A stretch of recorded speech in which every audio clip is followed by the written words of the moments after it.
The lipstick smudge on Alex's collar glared at me like a neon sign, screaming infidelity. I held my breath, fingers trembling as I lifted the crisp, white shirt from the laundry basket. How many times had I washed away the evidence without realizing it?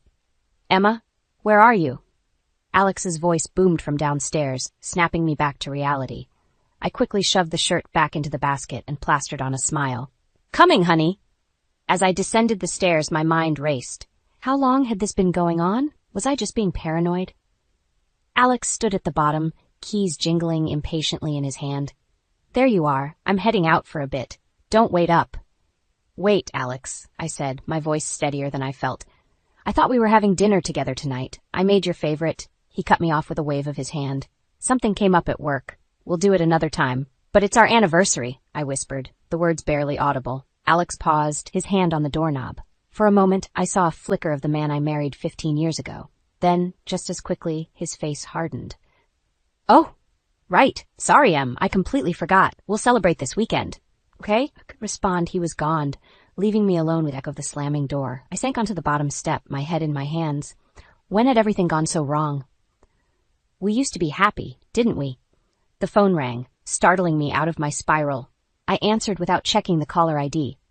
"Emma, it's Peter. I hope I'm not interrupting anything."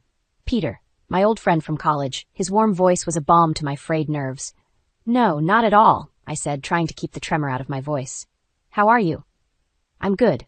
Listen, I'm in town for a few days. I was wondering if you'd like to grab coffee, catch up a bit?"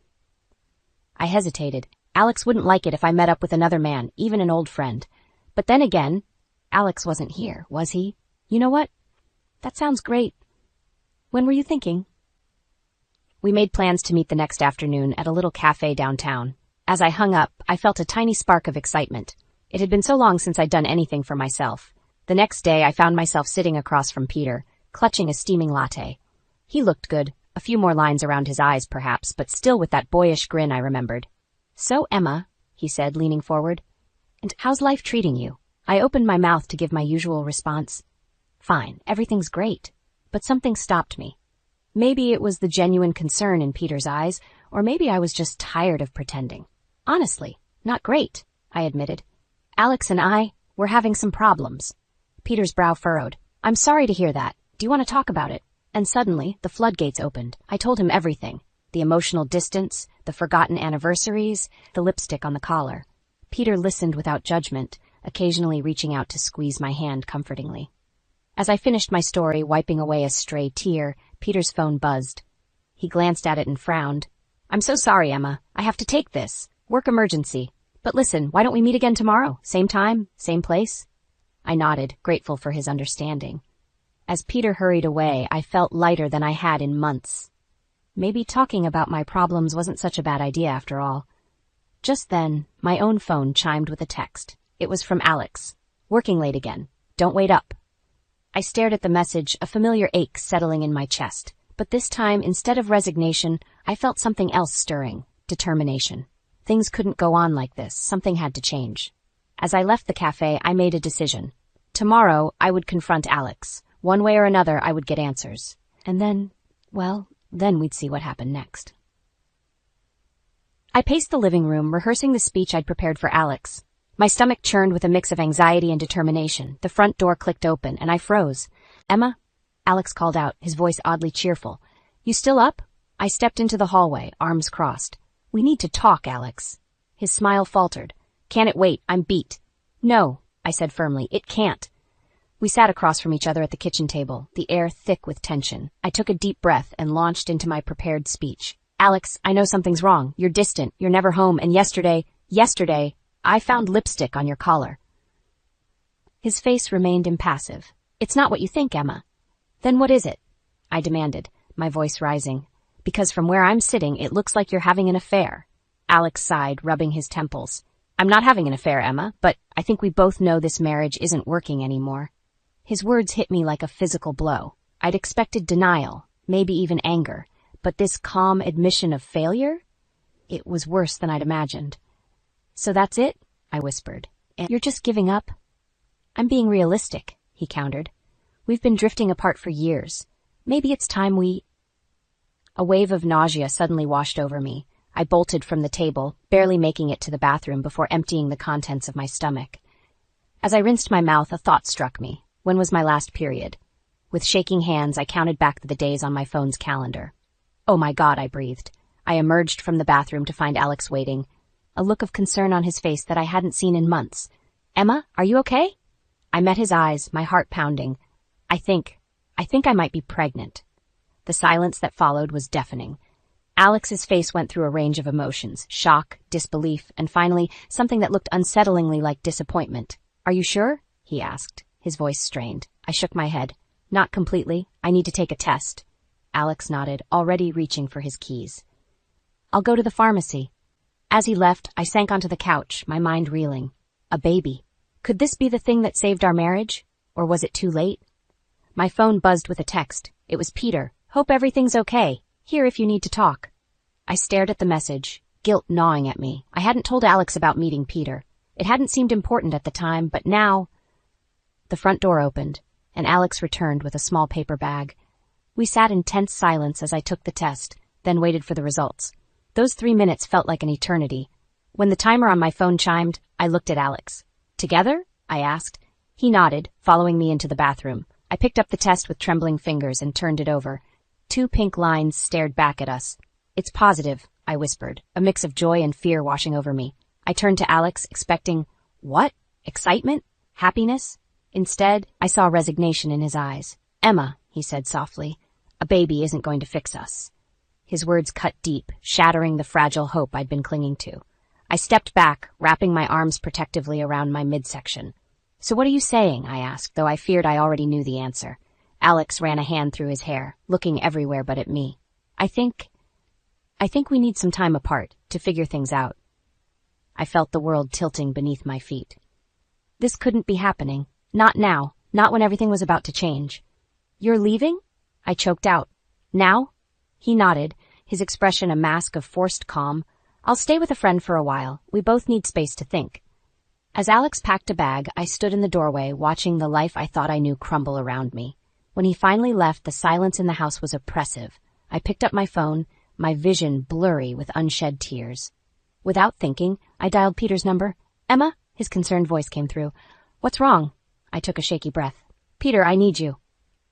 Peter arrived within 20 minutes, his face etched with concern. I collapsed into his arms, the dam of emotions finally breaking. He left, Peter. I sobbed. Alex left.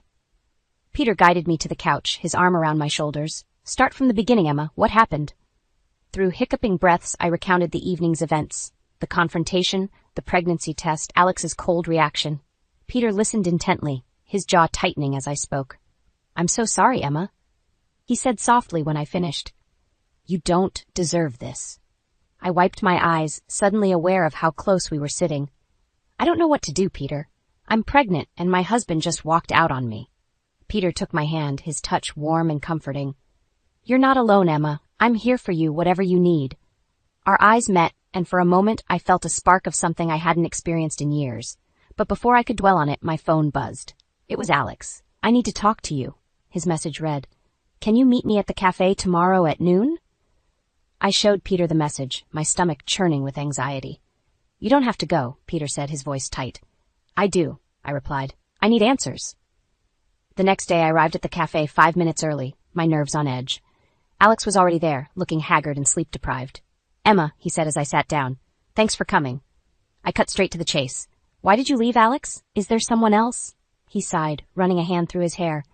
No, there's no one else, but Emma, I can't do this anymore. The pregnancy, it just made me realize how trapped I feel. His words hit me like a slap. Trapped?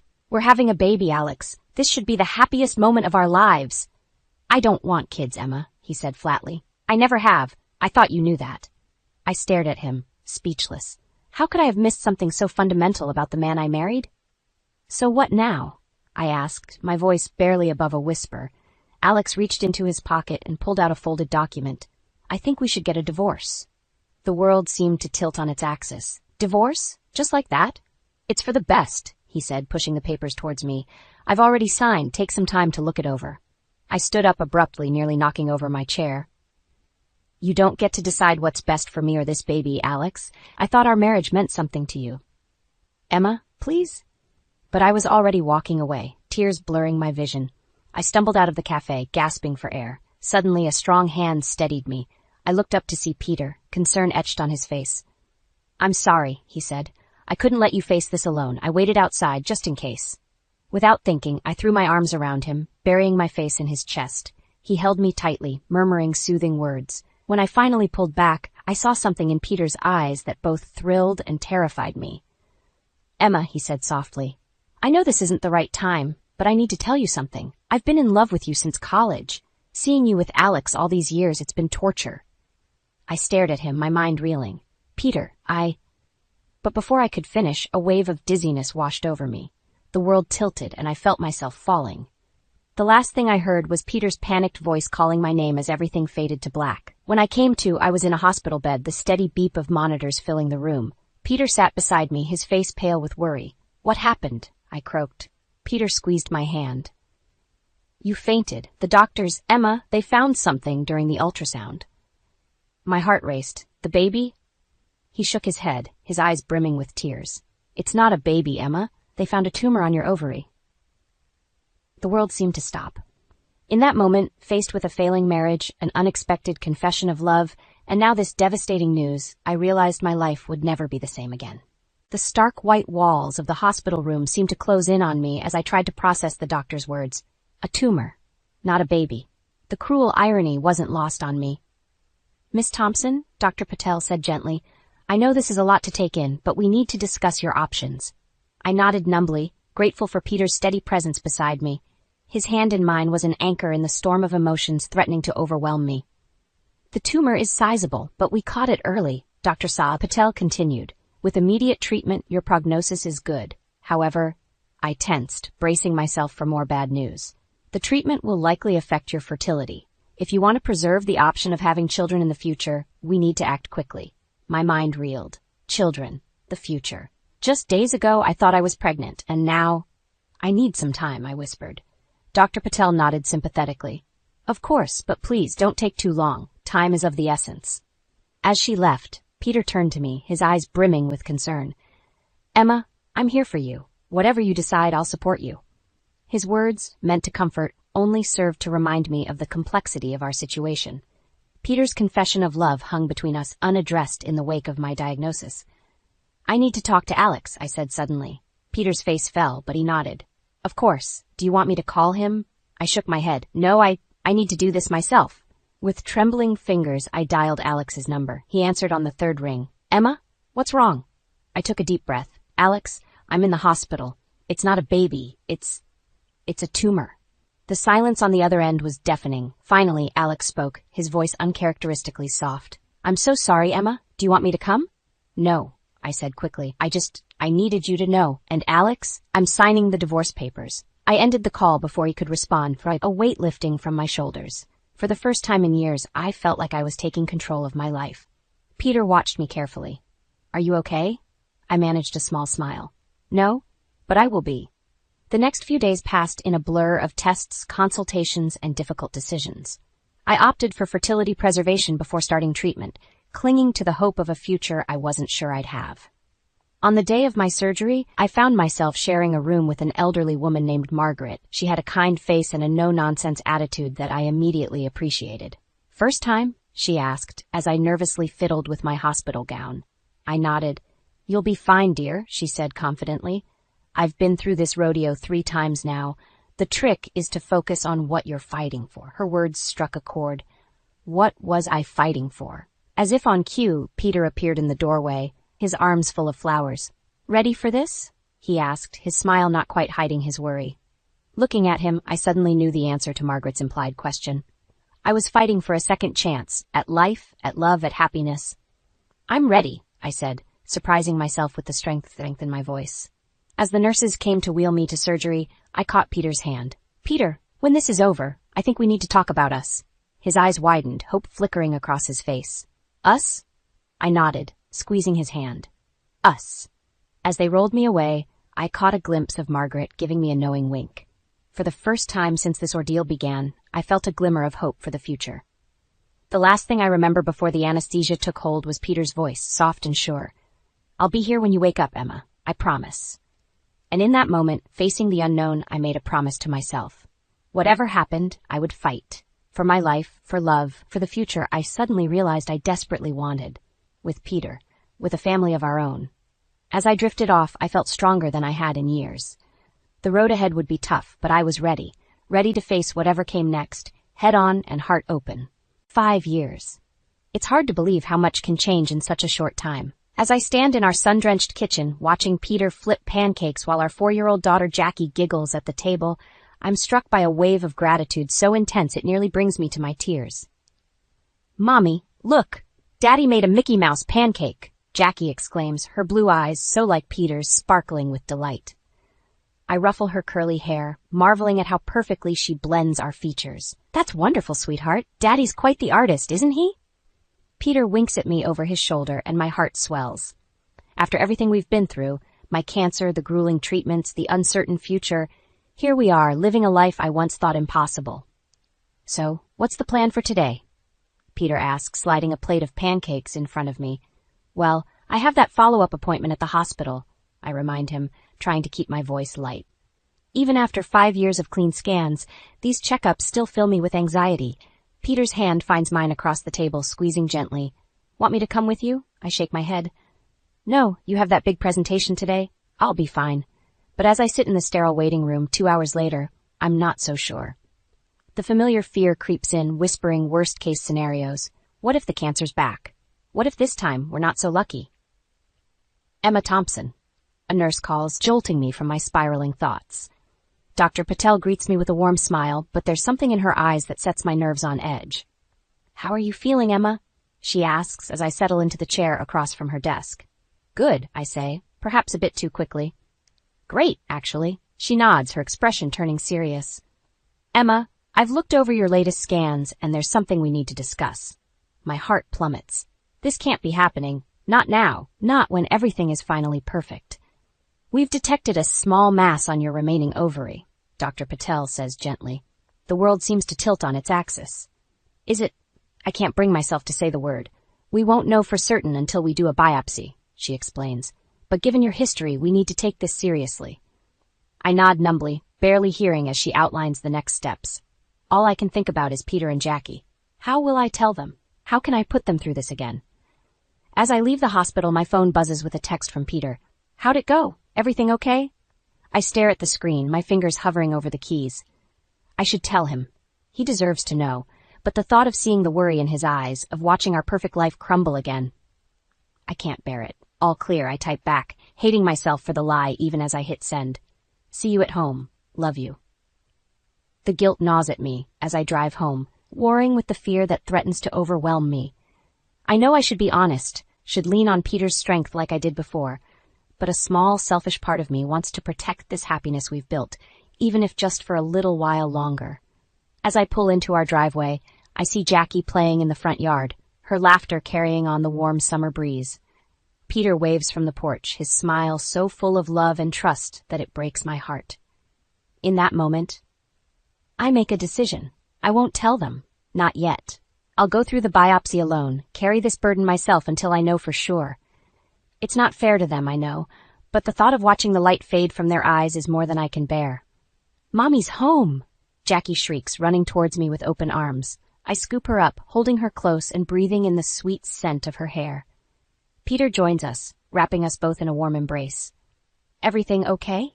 he murmurs into my ear. I force a smile, burying my face in Jackie's curls to hide the tears that threaten to fall. "Everything's perfect," I lie, my voice barely above a whisper.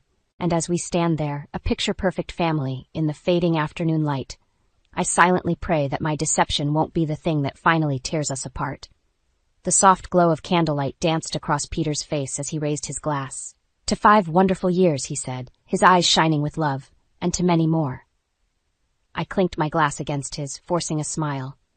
The weight of my secret pressed down on me, threatening to shatter this perfect moment. It had been 2 weeks since my appointment, and the biopsy results were due any day now. Every ring of my phone sent my heart racing. "You okay, Em?" Peter asked, his brow furrowing with concern. "You seem distracted." I opened my mouth to confess everything, but the words caught in my throat. "I'm fine," I lied, hating myself for it. "Just thinking about how lucky we are." Peter reached across the table, taking my hand in his. We are lucky. You, me, Jackie. We're a team, remember? Nothing can break us apart. His words, meant to comfort, only twisted the knife of guilt deeper. I was about to respond when a familiar voice cut through the restaurant's ambient noise. Emma, is that you? I froze, my blood turning to ice. Slowly, I turned to face a ghost from my past. Alex. He stood there, looking older but still handsome, a mix of surprise and something else, regret, on his face. Alex, I managed, my voice barely above a whisper. What are you doing here? He gestured vaguely. Business dinner. I didn't expect to see you. Peter's hand tightened around mine, a silent show of support. Alex, he said, his voice cool but polite. It's been a long time. Alex nodded, his eyes darting between us. Then his gaze landed on something behind me, and his expression changed. Is that... I turned to see Jackie approaching our table, her face lighting up as she saw us. Mommy, Daddy, I finished my homework. Can I have dessert now? The color drained from Alex's face. She's yours? He asked, his voice strangled. In that moment I saw the wheels turning in his head, the mental math he was doing, and I realized with horror what he must be thinking. Alex, it's not. I started, but he cut me off. How could you keep this from me? He demanded, his voice rising. All these years, and you never told me I had a daughter? The restaurant fell silent, all eyes turning to our table. Jackie looked between us, confusion and fear clouding her young face. Mommy? Who's that man? Peter stood up, placing himself between Alex and Jackie. I think you need to leave, he said firmly. But Alex wasn't listening. His eyes were locked on Jackie, a storm of emotions playing across his face. She has my eyes, he whispered. No, Alex. You don't understand, I pleaded, but it was too late. He pushed past Peter, reaching for Jackie. Come here, sweetheart. I'm your real father. Jackie screamed, shrinking back. Peter grabbed Alex's arm, his face thunderous. That's enough. The restaurant erupted into chaos.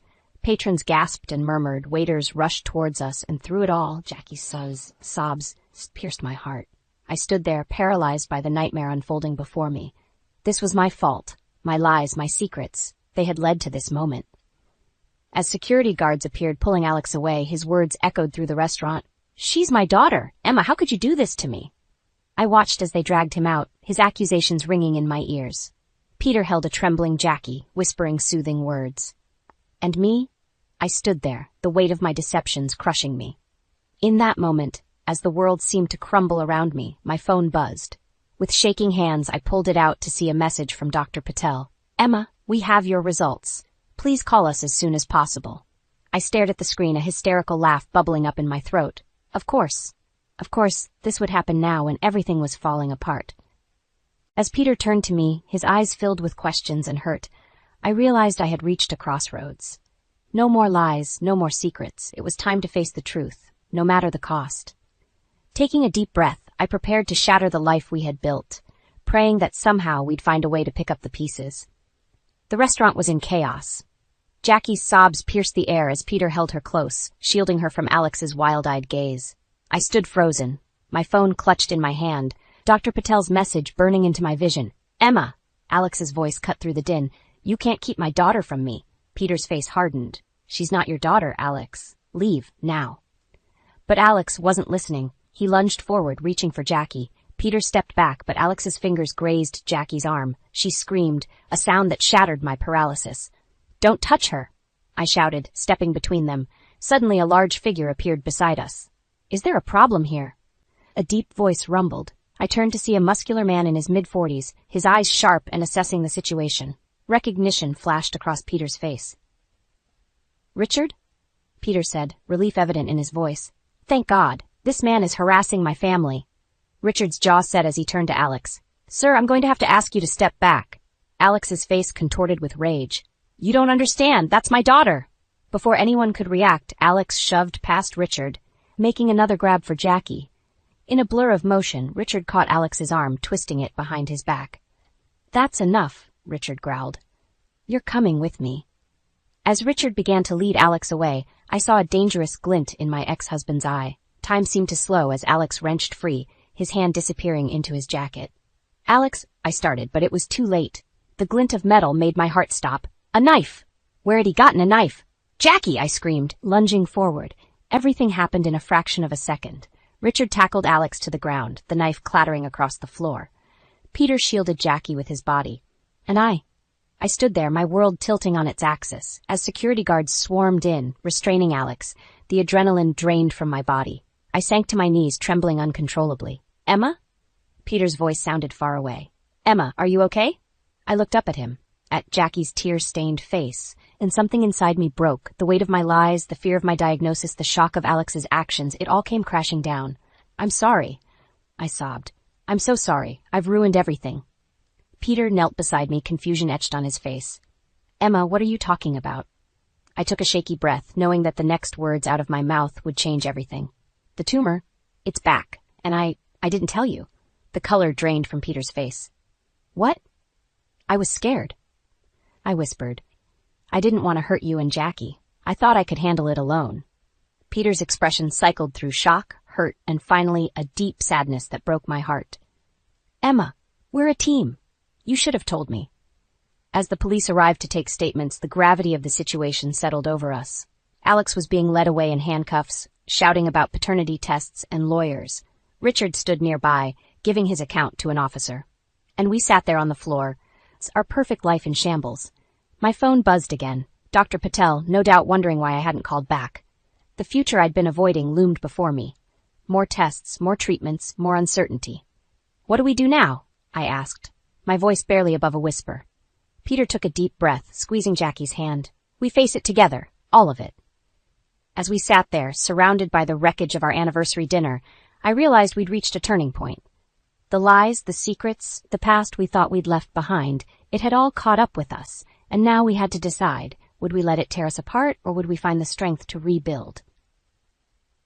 Looking into Peter's eyes, I saw a flicker of the love that had brought us together, and in that moment, I made a silent vow. No more secrets, no more lies. Whatever came next, we'd face it as a family. But as the police approached to take our statements, I couldn't shake the feeling that the worst was yet to come. The sterile walls of the police station seemed to close in on me as I sat across from Alex, his hands cuffed to the table. Peter stood in the corner, his presence a silent pillar of strength. Why, Alex? I asked, my voice barely above a whisper.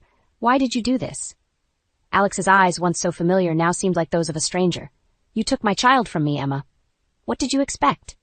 I took a deep breath, steeling myself for what I was about to say. Jackie isn't your daughter, Alex. She never was. His face contorted in confusion, then anger. What are you talking about? You were pregnant when we separated. I thought I was. I admitted, but it wasn't a baby. It was a tumor. The silence that followed was deafening.